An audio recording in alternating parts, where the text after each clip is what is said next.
Now, I know how much you guys love your potato reveals, so I thought I'd do another one today, seeing as I've got loads more of these buckets with potatoes just waiting to be harvested. They've been sat in here since I harvested the first lot back in July. Now, I've already done a couple of potato reveals this year, and those have proven to be very popular videos. They've done really well, so I thought let's do another one, seeing as the Christmas potatoes which we planted got blight, so we're not going to be doing a reveal for that, so this should hopefully make up for it. They've been sat in the buckets for a couple of months now, and I'm getting concerned about the quality of the potatoes. They're getting attacked by slugs, wireworm, and even rats. The rats have been digging them up and eating them as well. Now, yes, I could store them in these buckets and dig them up as I need them, which I've been doing recently, but the compost is quite wet, and the pests, which I mentioned before, so I want to get these dug up. We're not just going to tip them out though. I'm also going to show you how I store them, and also how I save my own seed potatoes for the following year as well. So we're mixing it up a little bit in this video. Hopefully I can include some information which you guys can find useful. Now, if you've not watched my previous potato reveal videos, I'm just going to quickly go over how I grew these potatoes from start to finish. I'm growing these in 30 litre buckets. I filled them up with peat-based compost, bit of well-rotted horse manure. I also put some bloodfish and bone in there and Vitax Potato Fertilizer as well. And I applied a strulch mulch on the top to help with watering, because these buckets can dry out very, very quickly. And that also just keeps the sunlight from touching the tubers and turning them green as well. I planted them at the end of March, and these are main crop potatoes, so I planted 2 seed potatoes per bucket. This location gets about 6 to 8 hours of direct sunlight per day, and that's it. They've grown really well. I harvested the first lot back in July, which is when I did the first reveal, and they've just been sat in the buckets ever since, patiently waiting to be harvested by me, which we're going to do now. So let's go. Okay, so let's have a look at what we've got. I'm not going to be weighing these because it's just a random mixture of buckets which I've got left, although there's quite a lot of them. And then afterwards, as I said, I'll show you how I'm storing them and how I'm saving my own seed potatoes for next year, which I did last year, and I'll show you which potatoes actually were from them as well. It's started to rain, so I'm just going to have to quickly go and get the umbrella and stick it over the camera, which is very typical of the UK. It's been a bit mixed this morning. We keep having these showers. Right, so these potatoes are Maris Piper. We have Maris Piper and Cara. It's the Cara potatoes which I actually saved last year for seed as well. I saved some seed from last year's Cara potatoes. Now let's see what we've got here. Maris Piper are a lovely potato. They're not very disease resistant, but they're very, very, you know, they've got a nice flavour, really nice quality, good all-round potato. These ones aren't that big. Yeah, these are very small, so I may save some of these for seed potatoes, because seed potatoes are usually the smaller ones, about the size of an egg, which, to be honest with you, a lot of these are. Okay, these are Cara. So this has come from seed potatoes saved from last year's crop. I planted something like 12 buckets of Cara, all from my own saved seed. Let's have a look what we've got here. The soil is very wet. Oh wow, look at that. Oh, that's a nice one. That is a good size. Yeah, the soil's very wet, in complete contrast to what it was like in the summer. We had a really, really warm, dry summer, and the buckets were bone dry when I came to harvest them. Just look at them now. These are amazing. Look at these. Oh, look at the size of them bad boys. Get jacket potatoes, them.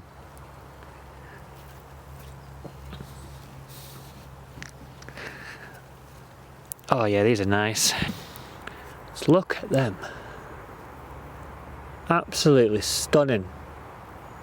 Okay, so all of the compost which I'm taking from these buckets will be reused again next year. We've not had any problems with blight.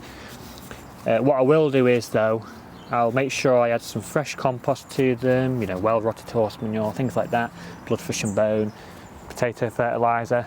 It's just to cut the cost down. Just, you know, like 30 or 40 of these buckets. It's a lot of compost.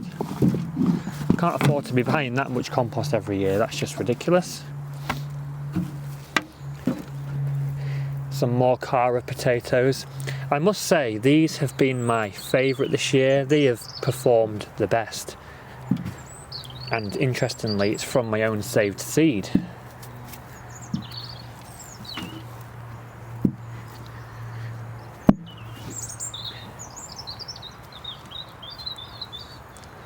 And there's the seed potato, which is turned to mush. We don't want that.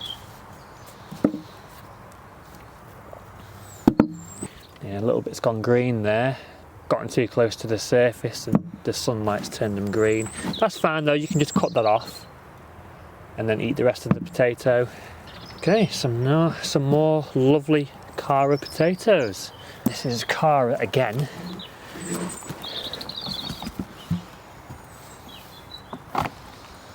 There's a lot of worms in here. Look at that. Them worms are busy breaking down all of that horse manure which I added on the bottom. And they're doing a good job at it as well. Oh wow, look at those. Some more jacket potatoes.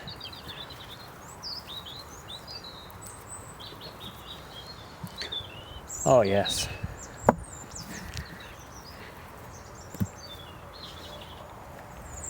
Oh yeah, look at that. Whew. Those are some really nice ones.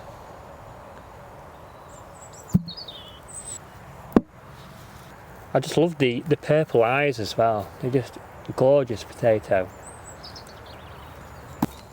Okay, looks like this is going to be a Cara potato reveal because these are all Cara.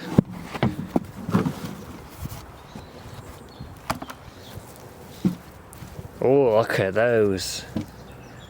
Some more really nice sized potatoes.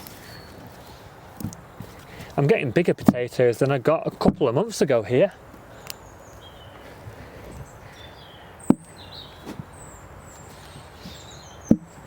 Really nice size considering that we had a really dry summer, and to be honest with you, I did skip watering sometimes with these and they did dry out quite a lot. More really nice sized potatoes. Really pleased with those. Let's see if there's any of the Maris Pipers. Nope, that's Cara. I'm starting to think I've used all the Maris Pipers up. Nope, Cara again.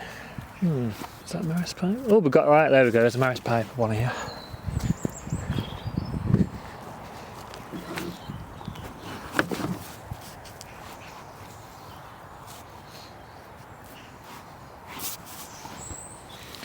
Okay, let's see if these are any better than the last lot. Poor quality. There's quite a lot of them with scab. Yeah, quite a lot with scab actually. With the Cara, there isn't really any with scab. And they're much bigger. Some varieties are more resistant than others. Clearly the Cara potatoes are not only blight resistant, but they're also scab resistant as well. And you can peel them off. You just can't store them. That's all. They'll start to rot when you put them in storage. But if you peel the scabby bit off, you can eat the rest of the potato just fine, so long as it's not severe. Maris Piper, not very good to be honest. Quite small potatoes. Looks like it's all Cara potatoes now. We're just gonna tip the rest of them out. I think I'm gonna tip most of them out for this video. Okay. Slugs have started to lay eggs again. It's that time of year again where they all start going into the soil and laying their eggs. Some more nice potatoes here. Really, really good stuff. Some really nice size. You're probably getting sick of me saying that now. I have said that a lot of times now. Comment down below how many times you hear me say those are really nice sized potatoes. I challenge you to count how many times. Lovely.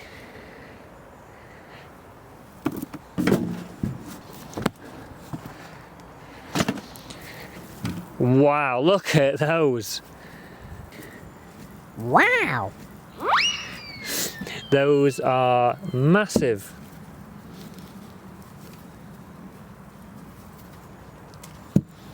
Those are really big. Look at them, they are beauties. Absolutely beautiful.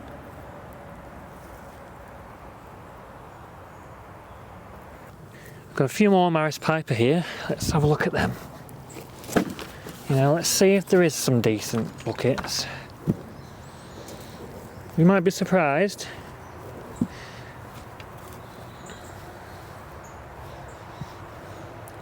No, I don't think so. Small ones again.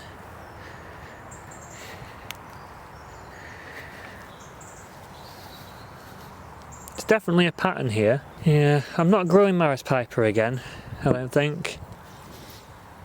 I think that's the biggest one we've harvested yet from the Maris Pipers.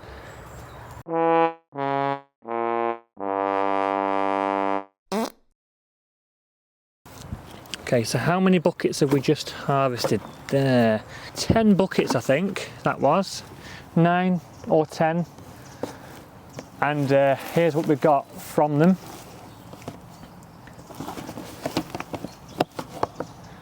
As you can see, the Cara potatoes here have done miles better than the Maris Piper. Yes, I did harvest a lot more buckets of the Cara, but they're a much bigger size, you know, compared to the Maris Piper, which are much smaller. You know, not too great them. And the quality of the Maris Piper isn't that great either. There's a lot of them with, you know, that have gone rotten and the scab on them. Completely different story with the Cara though. You know, those are fantastic. I can't see any scab on them at all actually. They all seem to be a really good quality and a really nice size as well. So yeah, clear winner here. I mean, it wasn't a competition anyway, but you know, the Cara, I'm definitely going to be growing more of them next year for sure. Let's do a close up there. Some really nice potatoes there. So what I'm going to do now is I'm going to show you how I store them, and I'm also going to show you how I save seed potatoes for next year. So let's have a look. Now the first and most important thing to know before storing them or saving them for next year's seed is to not wash them. Whatever you do, do not wash them. It's best to leave the soil on them like that and sit them out somewhere, like sit them out in a tray outside for a few hours to dry before you store them. And then if there's any bits of dirt on them, just brush them off afterwards, because you want these potatoes to be dry and it's best to just leave the dirt on there. If you're going to be using these straight away in the kitchen, then you can wash them because you're not going to be storing them, so it doesn't really matter as much. Now these potatoes are very wet, so what I'm going to do is I'm going to lay them out in a tray, stick them in my shed, which is somewhere dark and cool, to dry, and then I will store them in Hessian sacks. So I'm going to put them on this tray. I mean, it doesn't really matter what you use. You could use like crates if you wanted to, whatever you have available, but you want to dry them out first. I would leave them out here to dry whilst doing some gardening, but we've been having some rain showers, so that, you know, it's not going to work. It's not going to dry them out, that is it. If you've got a nice dry sunny day, you know, leave them out for a few hours, to dry up a little bit before you stick them in your shed in a tray to dry even further before then storing them.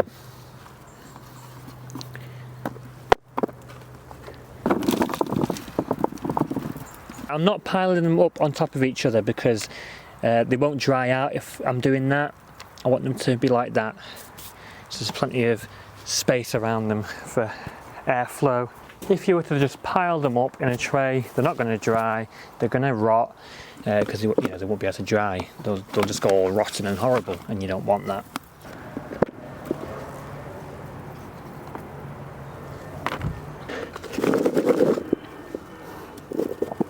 Okay, so I've laid them all out in trays. Now I'm going to go and stick them in my shed, which is somewhere dark and cool, and I'll leave them in there for about a week or two to let them dry out.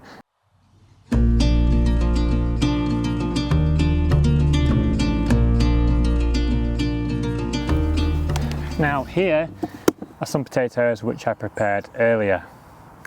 These are the ones that have already been left to dry for a bit. So all I do really, it's really simple, is I just store them in these Hessian sacks. And the good thing about Hessian sacks is they've got these holes in them so they can breathe, so you can get good ventilation. You're not going to have any problems with airflow.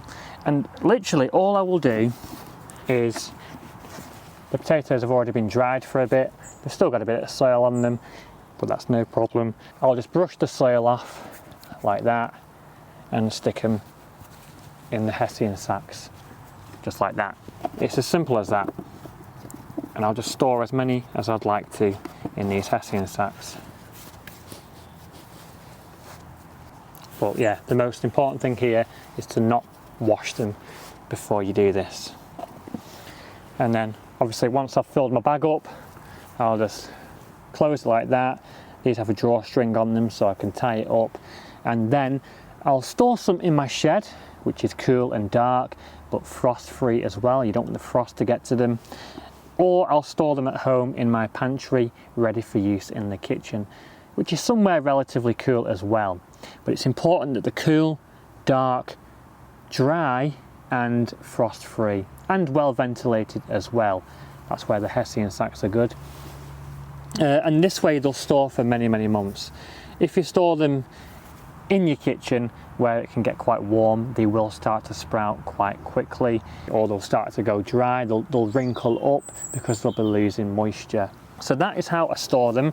I'm just showing you quickly there. I'm going to be doing this with all them potatoes which I just harvested there, but obviously I need to wait for a week or two before they're fully dry and I can do this, but that is what I do. Now when I'm storing potatoes for seed, this is what I do. Really simple. One of these mushroom crates. The good thing about these mushroom crates is you can stack them on top of each other like this. So it's really good for storage. And these are really easy to get hold of as well. Restaurants and stuff get rid of them quite a lot because this is how they get their mushrooms delivered. So I've got about a dozen of these. So what I'll do, I'll get some paper. Now I've just got this craft paper because this is just what I've got available. I've got loads of this stuff, but newspaper is ideal. Now with the seed potatoes themselves, it's very important that obviously you don't wash them, you just leave them dirty as they were when you harvested them and just brush off the soil like you did with storing them for use in the kitchen. But make sure there's no bits of disease on there, make sure there's no holes from pests, make sure there's no scab, make sure there's no blight, make sure none of them have been damaged when you've harvested them. You know, make sure they're a really nice quality and they're not damaged. If you left your potatoes in the ground or in buckets for several weeks after you cut the foliage back and you know they were ready to harvest, the skins will naturally harden when they're sat in the ground, so you'll have thicker skins, much better for storing potatoes. When you're harvesting new potatoes with thinner skins, you know, they don't store quite as well, but these have been sat in the ground now in the buckets for a good couple of months, so the skins have hardened nicely and they'll store much better. So yeah, make sure they're good quality, but also you want to choose a potato that's about the size of a large egg. So about that. Thankfully these aren't very good for eating, to be honest. I like to peel my potatoes, so you know, the smaller ones aren't really going to get used in the kitchen anyway, so ideal for saving for seeds. So yeah, they're about the size you want. Any smaller than that, they're not going to have much energy to produce a good plant. After all, a potato is a seed. It's got all the energy and the nutrients in this potato to get the plant off to a good start. So yeah, you've got to bear that in mind. Any bigger than this, you're wasting good potatoes that you could have been eating. So all I'll do is get the potato and then I'll wrap it up in the paper like that, and I will layer them in this mushroom tray. In fact, I've actually done that in a previous video, which I'll overlay, but I'm just quickly showing you in this video as well, whilst on the topic of potatoes and harvesting them and stuff. Literally like that. So I'll do that just so they're one layer deep, and then I will actually stack the mushroom crates on top of each other like that, and then I'll store them in my shed. If we've got any hard frost forecast, I may cover these with horticultural fleece to make sure that the frost doesn't get in there.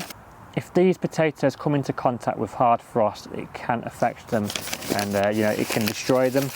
It's also important that they don't get too warm, because if these potatoes get too warm, they will start to sprout, which we don't want to do until spring really, or at least late winter when we start chitting them. We wrap them like this as well, so no light comes into contact with them, and also to keep the moisture contained in there as well. If they come into contact with light, they'll start to sprout just as they would if they got too warm, and if they are not covered like this, they'll dry out, they'll become all shriveled up and wrinkly, and when they get like that, they're not as good for using for seed potatoes. When we get to about February time, I'll take the paper off these, lay them out in a tray somewhere light but not in direct sunlight, and they'll start to produce chits or sprouts ready for planting. I'll do that about February time. So that is just quickly how I save my seed potatoes for next year, and also how I store them as well. The most important things really is don't wash them after you've harvested them. Let them dry out first a bit. You know, keep them in a cool, dark shed to dry for a week or two, and then store them in Hessian sacks or something similar to this. Don't store them in the fridge. That is a no-no, because that can make them spoil quicker. Make sure you store them in a cool, dark, well-ventilated place that doesn't get too warm, because if they get too warm, they'll sprout, they'll go wrinkly, they won't store as long. So those are the most important things to remember when saving seed potatoes or storing them for long term. So there we have it. That is probably the last potato reveal of this season. I've harvested most of the potatoes now. I did some harvesting last week, filmed that, and I've also done some more harvesting now and filmed that as well. And I'm really impressed with the results from the Cara potatoes. As I said before, I'm definitely going to be growing more of them next year. I've got lots of smaller potatoes to save for next year's seed. I will order some new varieties as always, because I always like trying the new varieties, but Cara are a really good one, which I'd highly recommend you try out as well. Beautiful colour, lovely flavour, really reliable as well, and disease resistant. So I hope I managed to help you guys out with any questions that you may have had about storing potatoes for use in the kitchen, but also for next year's seed as well. It's well worth saving your own seed potatoes, providing that you don't have any problems with disease. If they're diseased, don't save them, because obviously you'll pass that on to next year, because late blight can survive in live tissues like potato tubers. So if you've got any questions at all, don't be scared to ask them. Drop them down in the comments below and I'll try and reply to them when I can. You know, if there's anything I've missed out in this video that you want to know about, just ask in the comments below. And if you want to see more videos like this in the future, next year I'm going to be releasing lots and lots of videos around potatoes and lots of different things around gardening. So if you don't want to miss out on those, be sure to subscribe to the channel, press the bell icon as well, so you'll be notified whenever I release these videos every single week. And if you found this video useful, hit the like button as well, because that really does help out a lot, helps me reach more like-minded gardeners as well. So that's all for now, guys. Happy gardening, I'll see you in the next one, and stay safe.